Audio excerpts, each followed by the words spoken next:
Hey friends, and welcome to the Paparazzi podcast. Here we chat about all things paparazzi.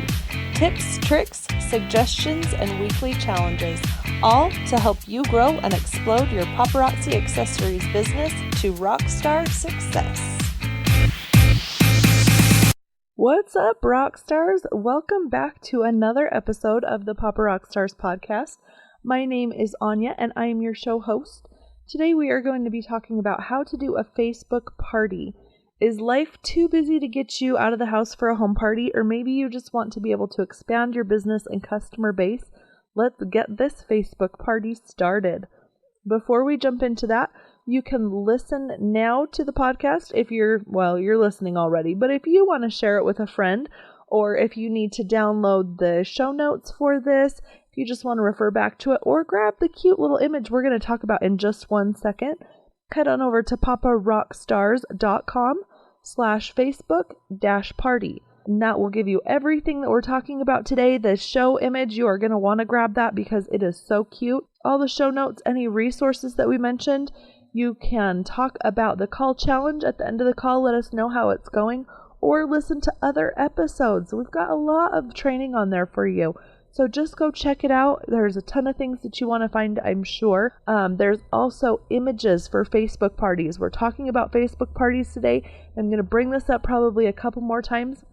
I scour the internet, I make images for you, and I have them all archived right there on the Paparazzi website just for you. And they're broken down by party games, holidays, timeline graphics, all kinds of different categories that you can choose from.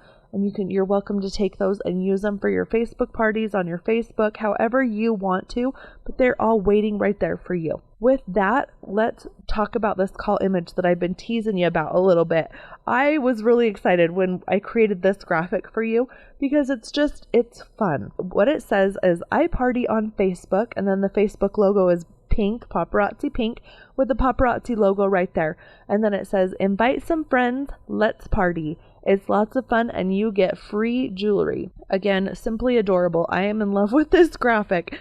So head on over paparockstars.com/Facebook-party to come right to this episode and this show image and everything that we're talking about. But you're going to want to grab that one, post it on Facebook, Instagram, Twitter, so that people know that you party on Facebook. We want to get that word out there. Okay, are you ready for the training today? Facebook parties are a great way to party from the comfort of your own home. Guests love being able to come and go as they need to and not have to worry about dressing up or finding a babysitter. Hosts love that they don't really even have to clean their house or make refreshments. And best of all, I love that I get to meet new people and have a lot of fun without even having to leave the house. While there's a lot of different ways to do an online party, there's back office parties, posting pictures from the back office to your Facebook event, and posting pictures from your personal inventory are 3 of the most common ways. Today, I'm going to be sharing how to do a Facebook party with pictures and products from your personal inventory. Now, I have the inventory separate from my show inventory. I used to have it all together, but then whenever I would do a show or a home party, I'd have to come back and make sure I still had different pieces, had pictures for those pieces, and then post them. And it just took so long to make sure all of that. So a couple months back, I decided to separate it. I took a couple pieces, started posting those, and then as I would sell them in online parties, I built up that online party inventory as well. So I have my online party inventory and then my show/party inventory completely separate. And sometimes if I need to, if I'm having a fight with customers and I need to go grab something out of my show inventory, I can, but at least that way it's separate and it saves me a lot of time and energy. So the first thing that you want to do is create the event. Go to Facebook, make the event. Then people can start to see that it's coming and what's going on. I always do this through my business fan page on Facebook, and I also always make that party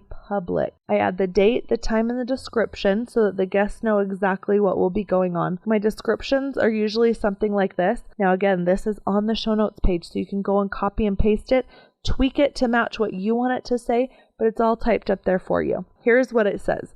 Are you ready to partay? Come join the fun as we play games, enjoy friends, and feature amazing $5 jewelry with a happy face. Come play live, and I have live capitalized, for chances to win free jewelry and the best selection of jewelry. There's only one of each item, and to buy, just comment sold under the picture of the item you want. Remember, a like does not buy it. Shipping is $3.50 for the first item and 25 cents for each additional item. The party will be open for 24 hours. The first 90 minutes will be live, and I have live in air quotes, where we will be playing games and having fun. After the party closes, I will send you the pictures of your items through Facebook messaging and then invoice you through your email. Please pay invoices ASAP. Oh, and just FYI, everything is 100% nickel and lead free, and all items are only $5. So it's not super short and sweet, but I think it covers all the things that they need to know about the party. Be sure and adjust shipping costs to what you want to use and also the time frame of the party. I do all of my parties for 24 hours because I did for about a year. I tried different time frames. I left them open for 2 days, 3 days, a week, and I've never had any sales past that 24-hour window. That's usually what I stick to. Since parties are only 24 hours as well, I can usually book back-to-back parties and do several in the same week if I need to.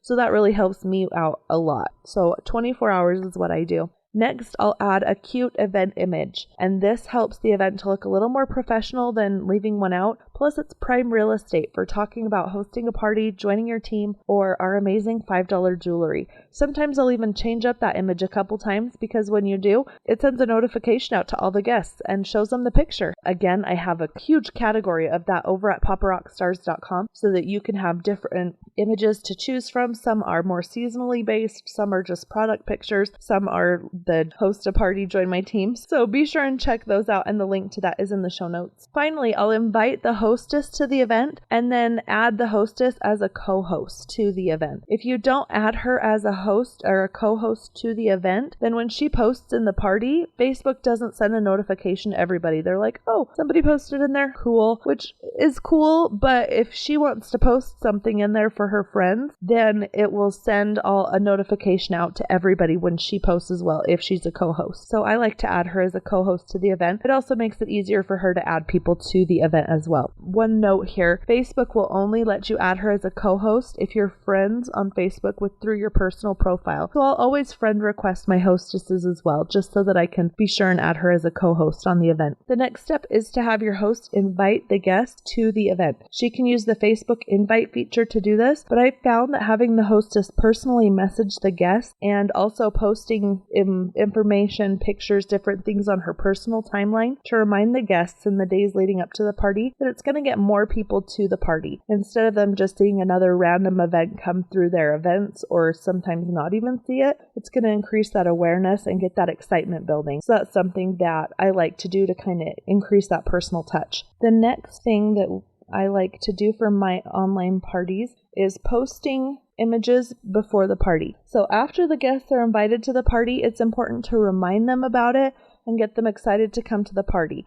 Kind of let them know who you are, shows them your personality a little bit too. So the best way to do this is to post in the actual event. I post anything from funny graphics, games, inspiration, memes, images inviting them to join the team and host their own party, and also just kind of informational things. I like to post 1 to 2 times a day until 2 days before the party. So if the hostess books like 2 weeks out, I'll post once every day until 2 days before the party. And then 2 days before, I'm going to post 2 to 4 times that day. And then the day before the party, I'm going to post 3 to 4 times that day. Just kind of increasing the number of times that I'm posting so that they're more likely to see it, because you never know who checks Facebook at dinner time and who checks it before they go to work or at lunchtime. So it just kind of spreads that out a little bit, and it kind of lets them know like, oh, hey, this live portion is coming. I'm going to be a little bit more aware of this. Kind of gets that reminder. Be sure and spread them out throughout the day because you don't want like boom, boom, boom, boom, 4 posts in their timeline. That kind of gets annoying. So spread it out. And then the day of the party, I like to do 3 to 4 times throughout the day. And then 1 hour before the party starts, I'll post something then, 30 minutes before, 15 minutes before, and then as the party is starting. So again, kind of increasing how often and how close together they are, kind of building up to that party where I'm going to be posting a lot really quick. So when it is party time, you want to have a good mix of games, information, and products. If people are having fun, they are more likely to shop, and they're also more likely to want to host their own parties. I like to host a party game right at the start of the party, and then more games about every 10 to 15 minutes for the 90 minutes that the party is live. So right when the party starts, I'll post like a welcome to the party, and then I'll say something like game time. If you're here, say hi and add what your favorite candy bar is, or how you know the hostess, or say one thing nice about the hostess. Just different things to get them to start talking and start commenting. It's also fun to see who's there right as the party's starting, or even who's been stalking the party before it even starts, because some people do that. So that's the first game that I like to do. And then just a variety of games. Some of them can be holiday related. Some of them can just be crazy or fun. I usually like to do a selfie game so you can see the faces of the people that are on there, not just their formal Facebook picture profiles, but kind of get a crazy selfie going on. Again, the point is to have it be fun, because when they're fun, they want to do it again.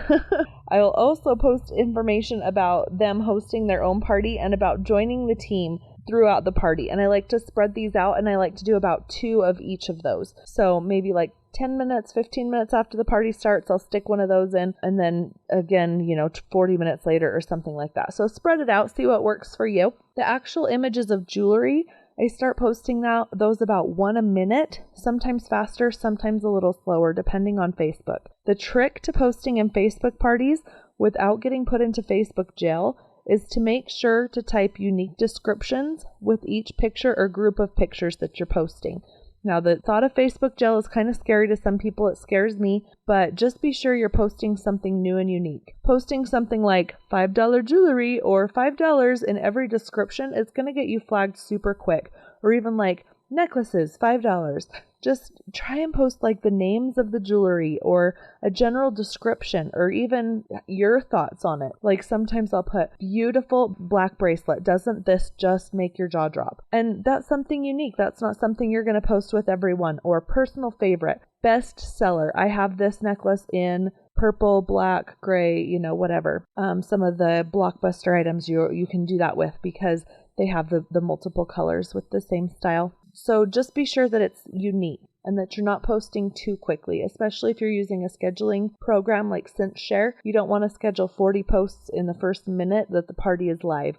Facebook will be like, whoa, slow down. So then at the end of the live portion of the party, I will thank the guests who have come out live and remind them that they can shop for 24 hours. I'm also going to post an image with a checkout instructions, usually a shopping cart, just because everybody kind of recognizes that. And so I'll say something like, thank you so much for coming to the party. I have had a blast. And then I'll say something like, when you're done shopping, leave your email address below and I will send you your pictures and your invoice shortly.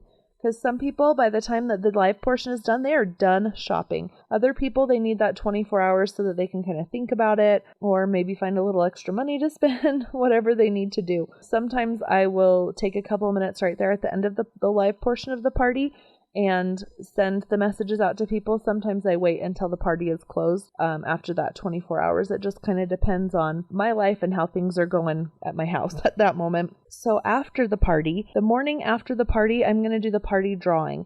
This kind of gives everybody a chance to get their last drawing entries in, any shopping that they've done. It also brings them back to the party. So I could do it right as the live portion was ending, but I want them to come back to the party the next day and see maybe what other people are buying, maybe buy the pair of earrings that they were kind of on the fence about. So that's why I do the drawing the morning after the party. It gets them to come back and see who the party winner was. I give each guest a drawing for being at the party live, more drawing slips for participation in the games if they played, 3 drawing entries if they booked a party, and 10 drawing entries if they joined my team. I put all of those into a hat and draw the winner out. Some of the games, if it's like there's one that's the ugly jewelry contest. The person who posted the ugliest piece of jewelry, I'll give them like 3 drawing entries for winning that game because it gives them more chances to win in the actual drawing, but then I'm not giving a piece of jewelry away just for that game. So anyways, putting all of those drawing slips into a hat, and then I'm going to draw the name out of the hat for the winner. Sometimes I video it because it's fun just to see the video of me pulling the name out, and then they can't accuse me of cheating and choosing one of my friends. I'll post the name of that winner and tag them in that post, and then I'll also send them a personal message. If the party total is over about $50, then I'm going to give a free piece of adult jewelry of their choice. And if the party was under $50, I usually just give them a piece or 2 of Starlit Shimmer, just because I don't want to get into my profits too much. Some excellent parties, if it sells like over $200, sometimes I'll do 2 drawings just for fun. It just kind of depends on you and what you want to do with your business and with your parties. But remember to keep that fun factor up there. You want them to like coming. Finally, I like to send each guest a Facebook message with the pictures. I kind of talked about this a minute ago. There's just something about that personal little message through Facebook with the pictures of the items they got. Sometimes I can upsell a matching bracelet or a pair of earrings by mentioning that I have something that will match what they already have. Maybe they didn't see it during the party. Maybe they had to step away. Maybe earrings just usually aren't their thing, but then they see this pair of earrings that I'm like, oh, these earrings totally match this necklace so good. Do you want them as well? And then they're like, oh my gosh, I love those. I also feel like sending them this personal message helps establish more of a personal relationships with the guest. Now, depending on their Facebook setting, sometimes those messages go to other. There's like an other folder in Facebook that sometimes that's where the messages go if you're not friends. Again, it totally depends on their settings. This is not something that you can control. So I'll just post in the party, sent everybody a message on Facebook. If you don't see it, check your other folder, and then I'll include the link to the other folder. If you go to your Facebook and find your other folder, then the link is just the same. So then finally, I will email them a PayPal invoice. If they checked out with their email address, then it's really easy to just grab that and then email them their PayPal invoice. If they didn't, that's also where the Facebook message comes in really handy, because you can say, hey, what's your email address? I'll send you your invoice. Some people just want a reminder of what they bought before they give you their email address. Other people just don't want it on the event itself. So kind of a good tip right there. The invoices through PayPal, they're able to pay with a PayPal account or a credit or debit card of their choice. So they don't have to have a PayPal account. That's just who I use to process cards. I believe you can use Square for this as well. Totally depends on your personal preference. Then once the order is paid in full, I'll ship the items out. If guests are local to me, I'll let them know they can come and pick up their orders at my house. Finally, the last thing I like to do is to thank the hostess. After the party, I like to message her and thank her again for the awesome party. If she's already done her shopping, I'll let her know how many free items she got and we'll settle up. If she hasn't already shopped, this is the time where I say, hey, go grab what you want. Why didn't you do this before? You silly lady, you're supposed to have first choice. But then she knows how many that she can grab for free and she can get her shopping done. And then I also like to include a thank you card with her order just as a special extra touch. You can never say thank you too many times to your hostesses. They are helping you build your business. They're helping you make money. And yeah, an online party probably doesn't take very much time from them. But if you were just like, whatevs, see you later, and didn't say thank you or anything, they're going to be less likely to want to host again with you. So be very generous, be very gracious, and just tell them thank you, because they really are helping you out there. That is it for the training today. The resources that I have for you today is that archive library of the images, memes, and graphics that I told you about. I haven't really talked about it a whole lot, but I have hundreds of games and images and all kinds of fun things there on the website for you to use. So be sure and come check that out. The call challenge for today is to either book an online party for yourself or with the hostess. Follow the steps above and make your party awesome and super fun. And then let us know how it goes. I love to hear about it. If you have any suggestions to make things better, let us know in the comment section. Maybe we'll do a future training and include your tips in that as well. Be sure and let us know. Again, you can grab those call notes, the image where it says I Can Party on Facebook, and anything else that we talked about today. If you need a refresher, if you weren't able to sit and do notes, it's all available over at paparockstars.com/Facebook-party. Hey, thanks for joining us, and we will catch you again next time on the Papa Rockstars podcast. Bye-bye.